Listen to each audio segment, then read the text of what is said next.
আমাদের কিছু কর্মীরা মাঝে মধ্যে আপত্তি দেয় যে ব্যানার ছিঁড়ে নেওয়া হয়েছে, আমাদেরকে বাধা দেওয়া হচ্ছে, এমন হচ্ছে। তো এটা তো ঠিক না।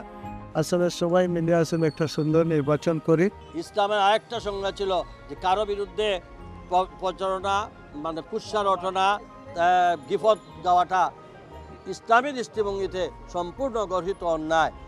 অথচ যারা ইসলাম কায়েম করতে চায় তারা ইসলামের বিরুদ্ধে যেসব একজন মানুষের বিরুদ্ধে যেভাবে মানে মিথ্যা তথ্য দিয়ে এআইয়ের মাধ্যমে ভোট মানুষের বিভ্রান্তি সৃষ্টি করে চাইতেছে ফায়দা নেওয়ার জন্য, জনগণ এই ব্যাপারে সচেতন আছে। নির্বাচন নিয়ে সংকট তো আমি কোনো কিছু দেখছি না। হ্যাঁ, আমরা নির্বিঘ্নে প্রচারণা চালাচ্ছি।